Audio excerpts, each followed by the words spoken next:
उषा एक गरीब वड़ा पाव वाली थी। उसके शौहर अपाहिज थे, इसीलिए वो वड़ा पाव बनाकर बेचा करती थी। वड़ा पाव, गर्मा गर्म वड़ा पाव। बेहद कम लोग उसकी आवाज सुनकर उसका वड़ा पाव खाने आते थे। उषा के वड़े मजेदार होते थे और वो अक्सर परेशान होकर घर वापस आती। क्या हुआ, आज भी कुछ खास बिक्री नहीं हुई क्या उषा? न जाने क्या हो रहा है जी, आजकल लोग वड़ा पाव नहीं खाते। माँ, आजकल लोग मैगी, फ्रैंकी, बर्गर, पिज्जा ये सब खाते हैं। अगर यूं ही चलता रहा तो हमारी गुजर बसर कैसे होगी? कुछ न कुछ तो जरूर होगा, तुम फिक्र मत करो। माँ, तुम कुछ और चीज क्यों नहीं बेचती, जैसे बर्गर या पिज्जा? मुझे वो सब बनाना नहीं आता है, मुझे तो सिर्फ वड़ा पाव बनाना ही आता है। तो हमें वड़ा पाव में ही कुछ नया सोचना होगा। उषा परेशान थी क्योंकि दिन ब दिन उसकी आमदनी घटती जा रही थी। अगली सुबह उषा सुबह जल्दी घर से निकली। वड़ा पाव, गर्मा गर्म वड़ा पाव। वो काफी देर तक चिल्लाती रही, लेकिन कोई भी उसके वड़ा पाव के ठेले पर नहीं आया। आज इतनी भीड़ है पर कोई भी ग्राहक मेरे ठेले पर नहीं आया। उषा और जोर जोर से चीखने लगी, वड़ा पाव, गर्मा गर्म वड़ा पाव। उषा की आवाज सुनकर उसका पुराना ग्राहक उसके नजदीक आया। कितने वड़ा पाव चाहिए संजय? एक वड़ा पाव देना चाची जी। आप कब से इतनी आवाज लगा रही हैं? कोई वड़ा पाव खाने आ ही नहीं रहा है, इसलिए मैं आ गया। लगता है अब आपको वड़ा पाव कुछ नए ढंग से बनाना होगा, एकदम नया वड़ा पाव, जैसे रंगीन वड़ा पाव। हाँ।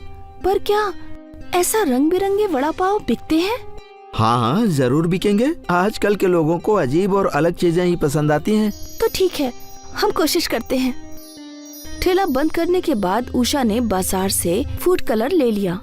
शाम को जब वो घर पहुंची। अच्छा, आज कारोबार कैसा था? धंधा तो पहले ही जैसा था, लेकिन आज हमें एक नया आइडिया मिला है। हमारा जो पुराना ग्राहक है ना संजय, उसने दिया है। कैसा आइडिया? रंगीन वड़ा पाव का। रंगीन वड़ा पाव? जी हाँ, और इसीलिए हम आते आते फूड कलर ले आए। आज हम बना कर देखेंगे कि रंगीन वड़ा पाव कैसा होता है। और फिर उषा ने रंगीन वड़ा पाव बनाना शुरू किया। उसने हमेशा की तरह वड़े का बेसन साना और फिर उसे अलग अलग बर्तनों में डालकर उसमें अलग अलग फूड कलर डाले और फिर आलू की सब्जी को रंगीन बेसन से रंग कर उसने तेल में छाना। देखने में तो खूबसूरत है, बिल्कुल रंग बिरंगा। उषा और राघव ने रंगीन वड़े चखे। वैसे बढ़िया है। माँ, मुझे भी दो। मानिक ने नीले रंग का वड़ा खाया और उसे पसंद आया। तीनों को रंगीन वड़े मजेदार लग रहे थे। अगली सुबह उषा ने अपना ठेला लगाया और रंगीन वड़े फरोख्त करने लगी। गर्मा गर्म वड़ा पाव, लाल नीले हरे वड़े, रंगीन वड़ा पाव, रंग बिरंगा वड़ा पाव। रंग बिरंगे वड़े देखकर ग्राहक उसके ठेले की तरफ खींचे चले आए। मुझे एक नीला वड़ा पाव दीजिए चाची जान। उषा ने उस लड़की को नीले रंग का वड़ा पाव दिया, जो उसे बेहद मजेदार लगा। और उसके बाद संजय वहाँ आया।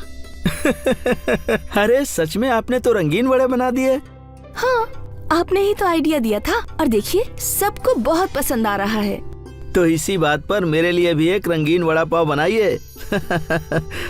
और फिर उषा ने संजय को एक हरा और एक गुलाबी वड़ा पाव दिया। संजय रंगीन वड़ा पाव देखकर खुश था। वाह, सही में लाजवाब है। सोचा नहीं था कि मैं कभी ऐसा रंगीन वड़ा पाव भी खाऊंगा। संजय ने वड़ा पाव खाया। उसके बाद और ग्राहक भी आए। बहन जी, मुझे एक लाल वड़ा पाव देना। हाँ, मुझे भी। उषा रंग बिरंगे बड़े बनाने लगी और ग्राहक खाते गए। उषा बीच बीच में आवाज लगाती, जिससे लोगों का ध्यान उसकी तरफ खींचता गया। गर्मा गर्म वड़ा पाव, लाल नीले हरे वड़े, गर्मा गर्म वड़ा पाव, गर्मा गर्म वड़ा पाव। एक के बाद एक ग्राहक आते जा रहे थे। कुछ ही वक्त में उषा के सारे वड़े पाव खत्म हो गए और आज उसकी कमाई भी बहुत अच्छी हुई थी। वो खुशी खुशी घर वापस आई। आज बेहद अच्छा काम हुआ, सारे वड़े बिक गए। भाई वाह, क्या बात है। कल से हमें और वड़े बनाने होंगे। ग्राहकों को रंगीन वड़े पाव बहुत पसंद आए। ये तो बढ़िया है। अब तो तुम खुश हो ना? हाँ, हम बहुत खुश हैं। अगले दिन भी वही हुआ। उषा की आवाज लगाते ही ग्राहक रंगीन वड़ा पाव खाने चले आए और आज बस 2 घंटे में ही उषा के सारे रंगीन वड़े खत्म हो गए। रंगीन वड़ा पाव मशहूर हो चुका था और उषा बेहद तरक्की करने लगी थी। अब उसका खानदान बेहद मुतमईन था। उषा बड़े अस्पताल में राघव का इलाज करा रही थी। अब वो ठेले की बजाय एक दुकान में रंगीन वड़ा पाव बेचा करती थी। रोज उषा की दुकान पर ग्राहकों की भीड़ लग जाती। उसके पास में डोसा सेंटर था मोहन का। इसके ग्राहक उषा के रंगीन वड़ा पाव की दुकान में जाने लगे। अरे ना जाने इस रंगीन वड़ा पाव वाले ने लोगों पर क्या जादू कर दिया है। मेरे तो सारे खरीदार भाग गए। मुझे इसे सबक सिखाना ही होगा। उस दिन जब उषा काम में मसरूफ थी तो मोहन ने उषा के लाल बेसन में मिर्ची मिला दी।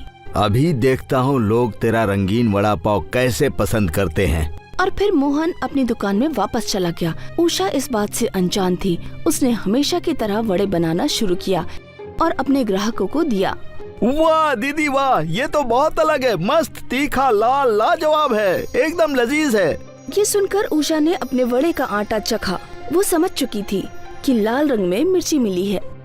जरूर किसी ने मिर्ची पाउडर बेसन में डाला है, लेकिन मेरी किस्मत अच्छी है कि मेरे ग्राहकों को ये पसंद आ गया। वड़ा पाव, तीखा लाल वड़ा पाव। और फिर उषा के दुकान के बाहर भीड़ लग गई। सभी को नया लाल तीखा वड़ा पाव बेहद पसंद आया। अरे रे, ये मैंने क्या कर दिया मोहन। हे भगवान, मेरी तो किस्मत ही फूटी है। उषा का तीखा लाल वड़ा पाव भी बिक रहा था। ये देखकर मोहन को बेहद गुस्सा आया। उषा का अच्छा वक्त चल रहा था, इसलिए उसका बुरा चाहते हुए भी उसका अच्छा हो रहा था। ये कबीर हैं, कबीर सिंह। कबीर सिंह है तो इंडियन, पर वो अपनी पढ़ाई पूरी करने यूएस आए हैं। आजकल कबीर सिंह परेशान हैं, पैसों की कमी की वजह से। हे कबीर, मैंने तेरे लिए एक नई जॉब ढूंढ ली है। अरे यहीं पास में एक बर्गर जॉइंट है, तू आज ही चला जा वरना वो जॉब कोई और पकड़ लेगा। नहीं नहीं यार, तू फिक्र मत कर, मैं आज ही जाऊंगा। कबीर बर्गर जॉइंट में गए और उन्हें वो जॉब मिल गई और उसी रोज से उन्होंने काम करना शुरू कर दिया। बर्गर्स बनाना उन्हें आता तो नहीं था, पर ये काफी आसान था। उन्होंने बर्गर बनाना जल्द ही सीख लिया। Your order ma'am. Thank you. Kabir Singh खुश थे क्योंकि उन्हें पैसे भी मिल रहे थे और मुफ्त का खाना भी। कुछ दिन कबीर सिंह के बहुत अच्छे बीते, पर फिर वो ऊब गया। उसे ये बिना मसालों वाला खाना खाना कुछ खास पसंद नहीं आ रहा था। अरे तुम लोग ये बगैर मसाले का खाना कैसे खा लेते हो? Why don't you like this? नहीं नहीं, मैं एक्चुअली बहुत बोर हो गया हूँ। अगले रोज कबीर बर्गर जॉइंट आ ही रहे थे कि उनका तवज्जो मैगी पैकेट्स पर पड़ा। आज बर्गर के बदले मैगी खाता हूँ, कम से कम ये टेस्टी तो होगा। कबीर ने एक मैगी का पैकेट खरीद लिया और वो रोज की तरह बर्गर जॉइंट पर काम करने लगा। रात में जब जॉइंट क्लोज हुआ तो सारे मुलाजिम अपना अपना बर्गर बनाने लगे। वहीं कबीर ने अपने लिए एक मैगी बनाया और बड़े ही शौक से खाया। उस रोज से कबीर कभी बर्गर खाता तो कभी मैगी। वो खुश था। एक रोज बर्गर जॉइंट में ज्यादा खरीदार नहीं थे।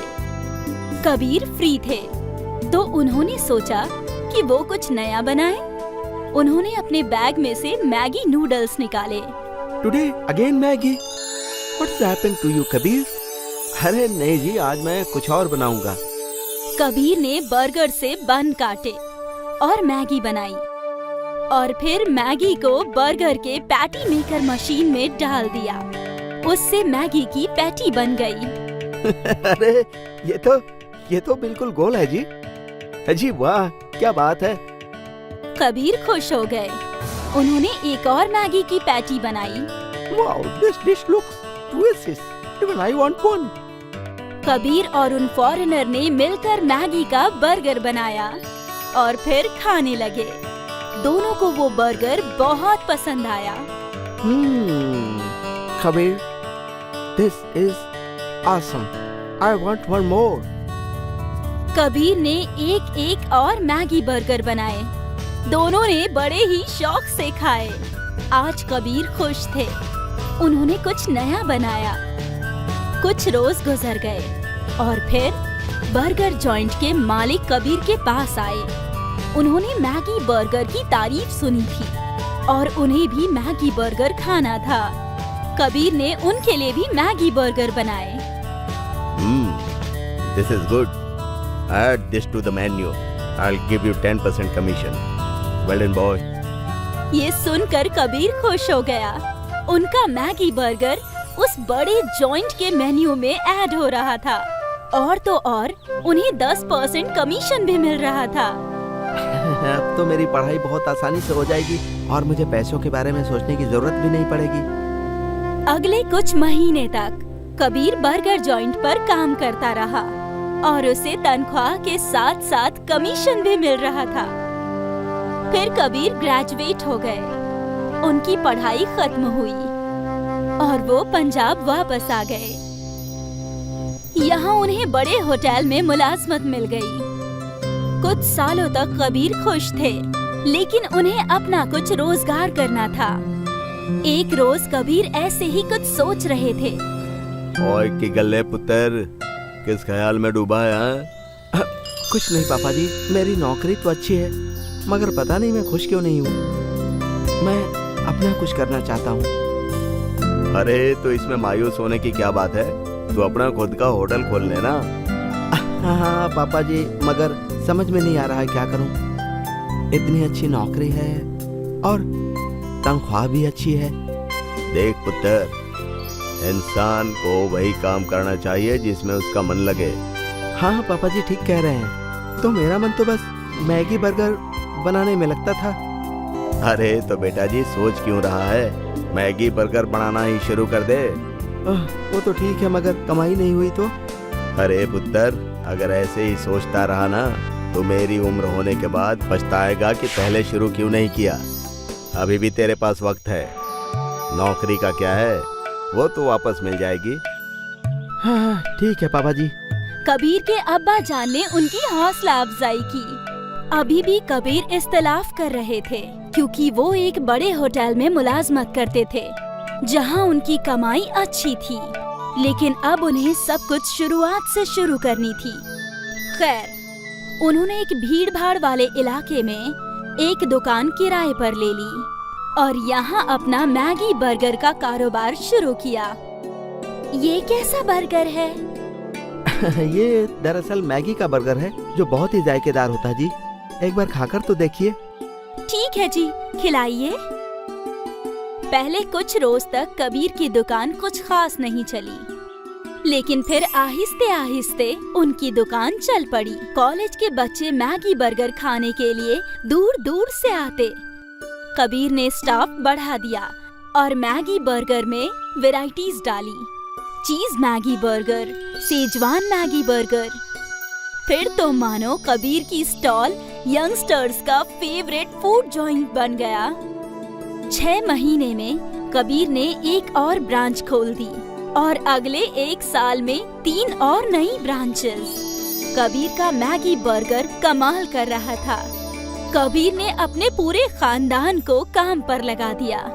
उसके सारे भाई, कजिन्स सब एक ही कंपनी में काम करते थे, बर्गर सिंह।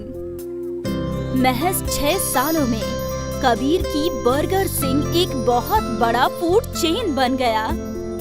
भारत के 30 शहरों में उसके ब्रांचेस खुल गए। अब कबीर और उसके अब्बा जान एक बहुत ही बड़ी कांच की बिल्डिंग में बैठा करते थे। उत्तर याद है तुझे वो रात जिस दिन तू बहुत परेशान था? हाँ पापा जी, वो कैसे भूल सकता हूँ। अगर उस दिन आपने मुझे सपोर्ट नहीं किया होता तो आज हमारा बर्गर सेंटर नहीं होता। एक देही इलाके में सोनम नाम की लड़की अस्पताल के बाहर छोले बेचा करती थी।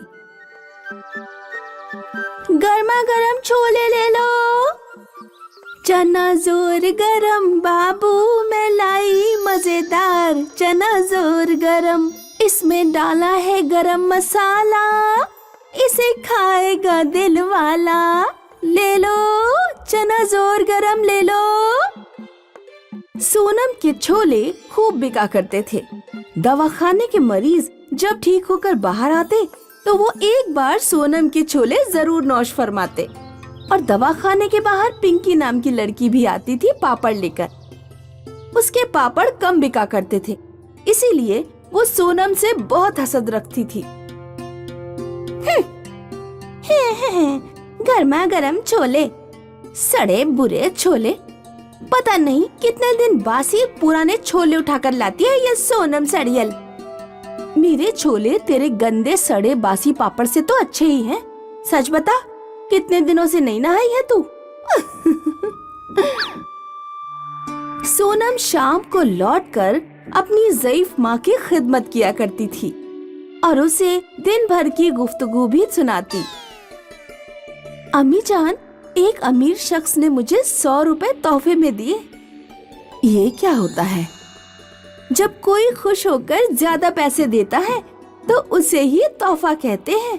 बेटी, तू अपनी शादी के लिए कोई लड़का तलाश कर ले।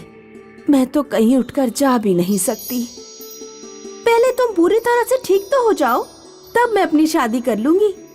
सोनम की माँ की तबीयत दिन ब दिन खराब होती गई।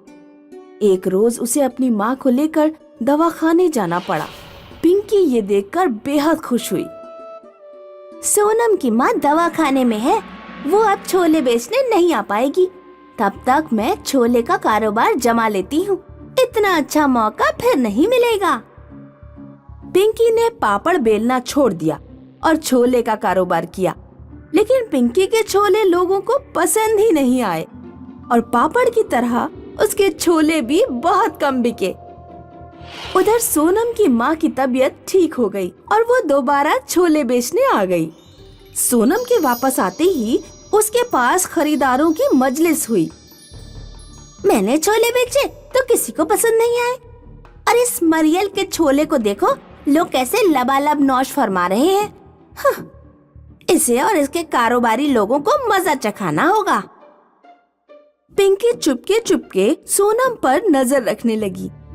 एक रोज जब सोनम अपने छोले की टोकरी बाहर रखकर बैतूल खला गई तो पिंकी ने उसकी टोकरी में खुजली की दवा मिला दी। उस शाम जिसने भी छोले नौश फरमाए वो खुजली में मुब्तला हो गया।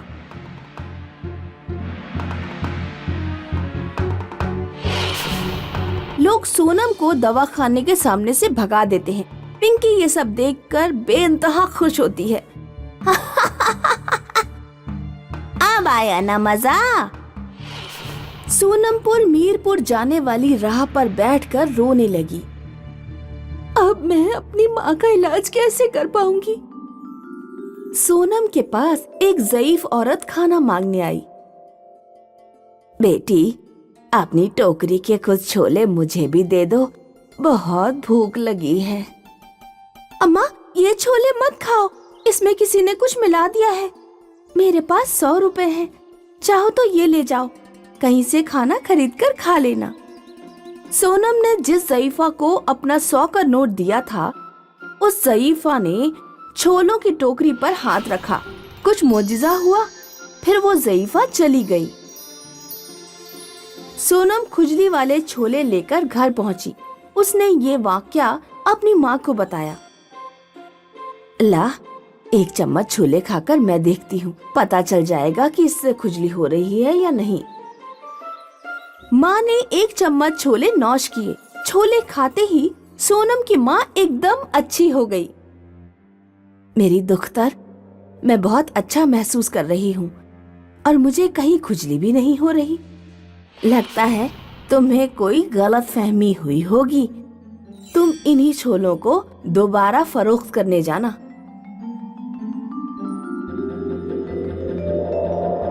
सोनम अगले दिन ही छोले लेकर दवाखाने के सामने पहुंची। दवाखाने के बाहर ये बात तेजी से फैल गई थी कि ये लड़की तिलिस्मी छोले बेच रही है, जिसके छोले खाने से कई बीमारियां ठीक हो रही है। सोनम के पास मरीजों की भीड़ उमड़ने लगी। लोगों ने उसे 2 गुने 3 गुने पैसे दिए और छोले खाए और सभी अच्छे होकर घर लौट गए। पिंकी को भी ये बात पता चली। तिलिस्मी छोले, ये क्या पागलपन है, जरा मैं भी तो खाकर देखूं। पिंकी ने सोनम के छोले खरीदे। जैसे ही उसने छोले खाए उसे बुरी तरह खुजली होने लगी। अरे अम्मा, मैं तो मर गई, ये क्या हो रहा है, बहुत तेज खुजली हो रही है। मर गई, अरे मर गई मैं। सोनम ने देखा कि वो ज़ईफा, जिसे उसने 100 का नोट दिया था, दूर खड़ी मुस्कुरा रही है। सोनम समझ गई कि तिलिस्मी छोले वो ज़ईफा का कमाल है। ज़ईफ औरत पिंकी के पास गई और बोली, क्या अब भी तुम किसी दूसरे के सामान में उल्टी सीधी चीज तो नहीं मिलाओगी? अगर तुम वादा करो तो मैं तुम्हारी खुजली ठीक कर दूंगी। हाँ, जी, मैं वादा करती हूँ, मेरी खुजली जल्दी से ठीक कर दीजिए। आगे से कोई शरारत नहीं करूंगी मैं, सच में। ज़ईफ औरत पिंकी को ठीक कर देती है और गायब हो जाती है। कहते हैं कि सोने में दौलत होती है, ये किसी की जिंदगी संवार देती है तो किसी की बर्बाद भी कर देती है। आइए सुनते हैं इसी मुहावरे को सच साबित करने वाला एक अफसाना। एक देही इलाके की एक लड़की देही इलाके में अपनी माँ के साथ रहती थी। अपने शौहर के अचानक मरने के बाद बबली की माँ बबली को लेकर अपने भाई अमन सिंह के यहाँ सफर एहतमाम करती है। ले बबली, 2-4 कपड़े और धो दे, फिर खाना नौश फरमा लेना। मामी जान, मैं पहले ही 10 कपड़े धो चुकी हूँ और आप पूरी गठरी फिर ले आई हैं। मेरे हाथों में दर्द हो रहा है। ओहो, खाना खाते वक्त पेट में दर्द नहीं होता और कपड़े धोते वक्त हाथ दर्द करने लगे। माँ बेटी को बिल्कुल मुफ्त का खाना खाने को चाहिए, काम के ना काज के, दुश्मन अनाज के। क्या हुआ भाभी जान, आप हमेशा मेरी दुख्तर को तंज कसती रहती हैं। चल बबली, पहले खाना खा ले, सहर से भूखी है। बचे हुए कपड़े शाम को धो लेना। मुमानी का खून खौल जाता है। बबली की मुमानी को बबली और उसकी माँ नागवार गुजरती थी। वो किसी तरह से इन दोनों से निजात पाना चाहती थी। शाम को जब खाना बनाते वक्त बबली मुंह धोने चली गई तो मुमानी चुपके से रसोई में घुसती है और सब्जी में ढेर सारी मिर्च डाल देती है। थोड़ी देर में उनके मामू जान और उनका भाई नौकरी से लौट आए और खाना नौश फरमाने लगे। ये खाना आज किसने बनाया है? इस कहर जद मिर्ची डाली जाती है क्या? तुम्हारी भांजी ने बनाया है। आज जब मैंने बबली से 2-4 कपड़े धोने के लिए कह दिया था तो तुम्हारी बहन मुझ पर ऐसे चिल्लाई जैसे मुझे खा जाएगी। आज खाने में मिर्ची डाली है, कल ना जाने क्या क्या डालेगी। मैं तो कहती हूँ बाहर कर दो इन दोनों को, हमारे सर से ये बोझ तो उतारो। बबली के मामा जान अपनी बीवी के बहकावे में आ जाते हैं। तुम दोनों लोग इस घर से बाहर निकल जाओ, हमारे अपने बहुत अखराजात हैं, हम तुम्हारा खर्च नहीं उठा पाएंगे। लेकिन भाईजान, हम कहाँ जाएंगे? कहीं भी जाओ, मैं नहीं जानता, लेकिन यहाँ से निकल जाओ। इस घर से मेरी बहुत सी यादें जुड़ी हुई हैं। माँ का वो चाकू, वो पुरानी कुटिया। आप मुझसे ये घर छोड़ने के लिए क्यों कह रहे हैं? ये लो माँ का पुराना चाकू, ले जाओ। हम इसका इस्तेमाल नहीं करते और पुराने ख्यालों के सहारे ही जिंदगी गुजार लेना। यहाँ से निकल जाओ। बबली की माँ और बबली शब में ही कपड़ों की पोटली लेकर दूसरे सफर पर निकल पड़ते हैं। अम्मी जान, अब हम कहाँ जाएंगे? बचपन में मेरी एक लीला नाम की अजीज दोस्त थी। उसका ससुराल शायद 5 मील दूर मीरपुर देही इलाके में है। उसी के पास चलते हैं बेटा। लेकिन मालूम नहीं कि वो मुझे पहचानेगी या नहीं। अल्लाह जाने, बहुत वक्त गुजर चुका है। माँ बेटी कुछ दूर तक चलते रहे। जब थक गए तो एक पत्थर के साए में सो गए। सहर होने पर बबली को बहुत जोर से भूख लगी। माँ, बहुत शदीद भूख लगी है। वो देख, सामने एक आम का पेड़ है, उस पर कच्चे आम लगे हैं। वहीं से कुछ आम तोड़ ला। बबली दरख्त पर चढ़कर कच्चे आम तोड़ लेती है। जैसे ही वो चाकू से आम को काटती है, आम सोने का बन जाता है। ये क्या हुआ माँ? लगता है आपकी माँ के चाकू में कोई तिलिस्मी शय है। हमारे पास सोना तो आ गया, लेकिन ये जगह रहने लायक नहीं है। हमें मीरपुर ही चलना चाहिए। बबली और उसकी माँ मीरपुर पहुंचकर सोने को फरोख्त करते हैं और एक बड़ा सा घर खरीद लेते हैं। बबली की माँ हाथों हाथ बबली की शादी कर देती है। वो बबली को ससुराल नहीं भेजती। बबली का शौहर घर दामाद बनकर उन्हीं के साथ रहने लगता है।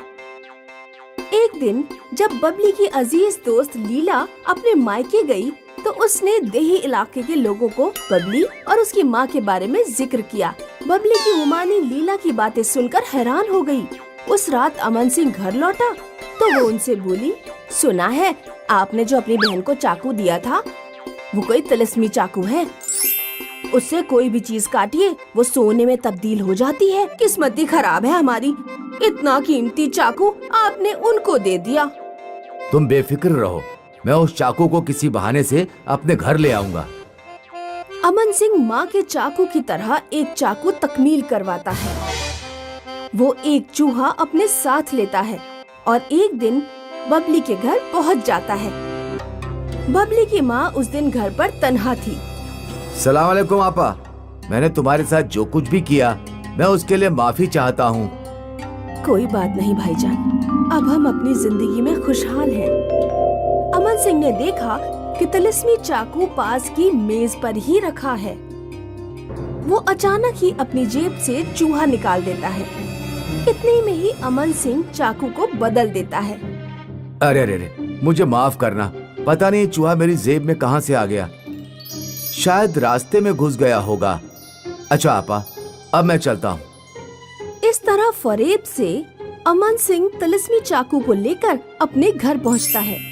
वो तिलिस्मी चाकू से ढेर सारा सोना दस्तयाब करता है। ज्यादा दौलत आने की वजह से अमन सिंह का बेटा बर्बाद हो जाता है। वो लोग जल्दी ही बहुत ही दौलतमंद बन जाते हैं। वो जुआ, शराब और मस्तीखोरी में मुब्तला हो जाते हैं। एक दिन विनोद जब अपने घर लौटा तो अमन सिंह उससे बोला, विनोद, ये कोई घर आने का वक्त है? तुम बहुत पैसे बर्बाद करने लगे हो और अपनी हालत तो देखो जरा। जब घर में सोना देने वाला चाकू है तो मैं पैसे की फिक्र क्यों करूं? लाओ चाकू मुझे दीजिए, मुझे और सोना चाहिए। तुम्हें चाकू नहीं मिलेगा और कल से तुम कहीं भी नहीं जाओगे। बाबा जान, मुझसे बहस मत करिए, चाकू मुझे दीजिए। नहीं दूंगा। अमन सिंह और विनोद चाकू के लिए आपस में ही लड़ जाते हैं। गलती से चाकू विनोद के पेट में चला जाता है। चाकू घुसते ही विनोद सोने का बन जाता है।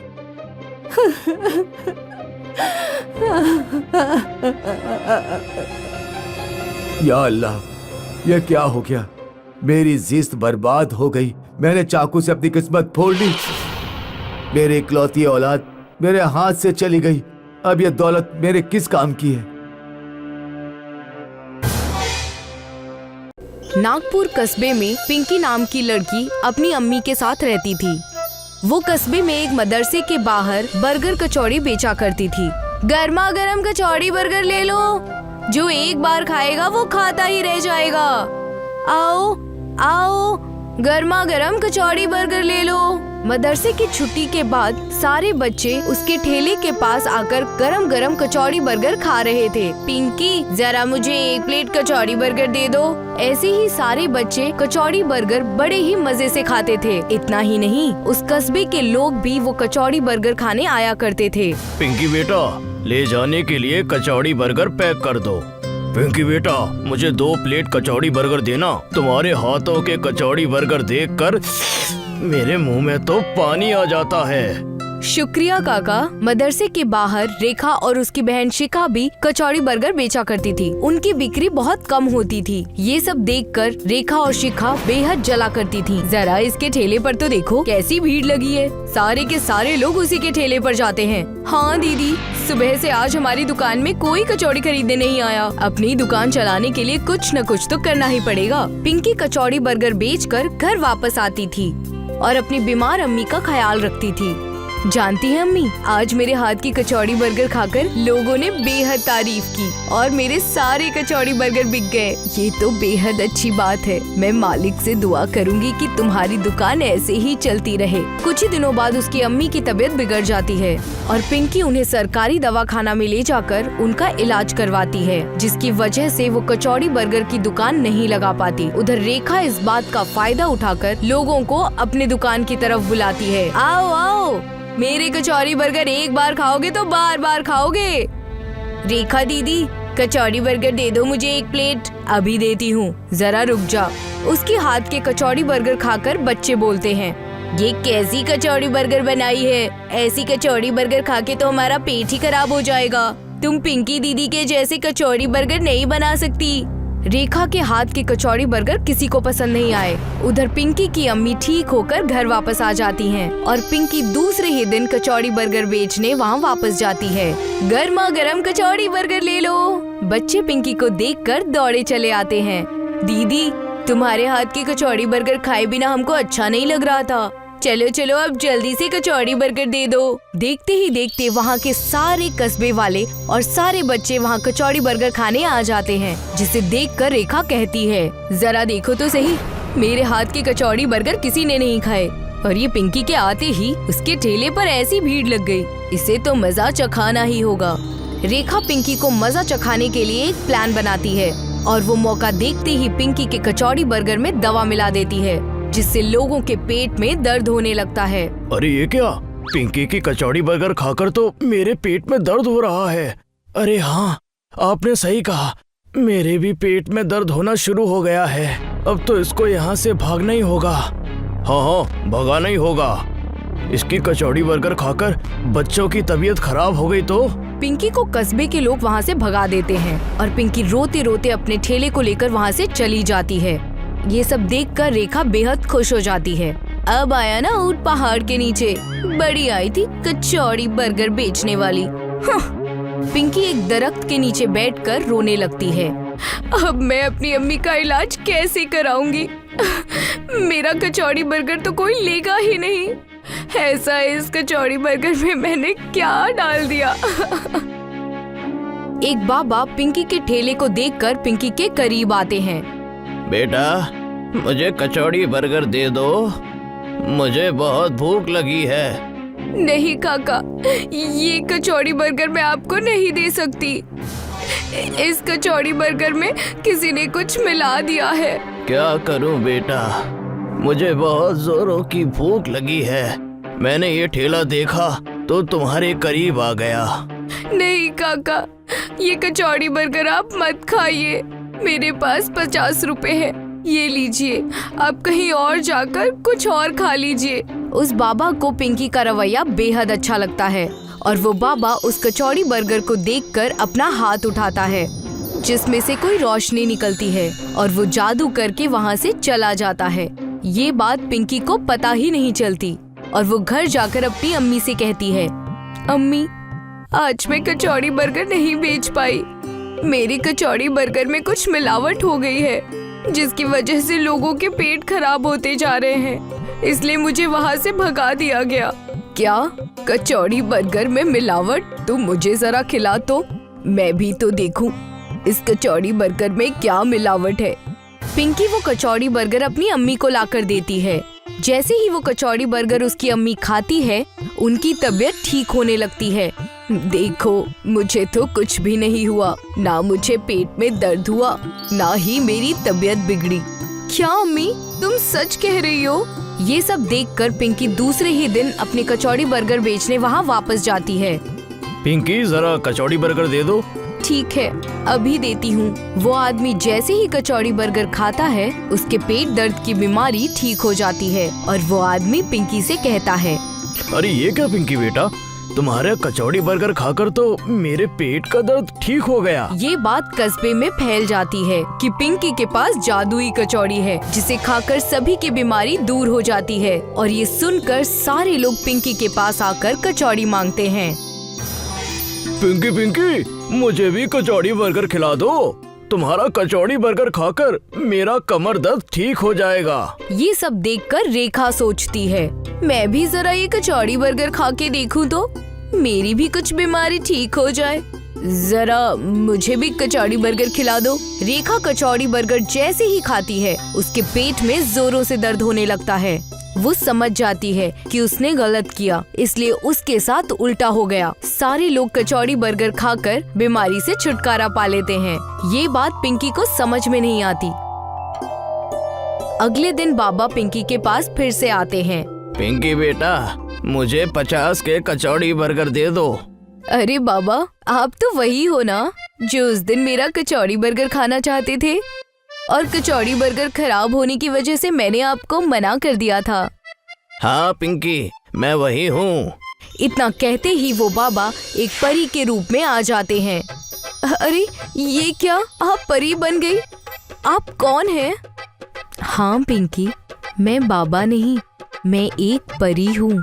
तुम्हारी शराफत देखकर मैं बेहद खुश हुई, इसलिए मैंने तुम्हारे कचौड़ी बर्गर को एक जादुई कचौड़ी बर्गर के रूप में बदल दिया था, जिससे जो भी शरीफ इंसान वो कचौड़ी बर्गर खाएगा उसकी सारी बीमारी दूर हो जाएगी। ये बात जानकर पिंकी बेहद खुश हो जाती है और शुक्रिया कहती है। वो जादुई कचौड़ी बर्गर से अपनी अम्मी और सारे लोगों की बीमारी ठीक करती है।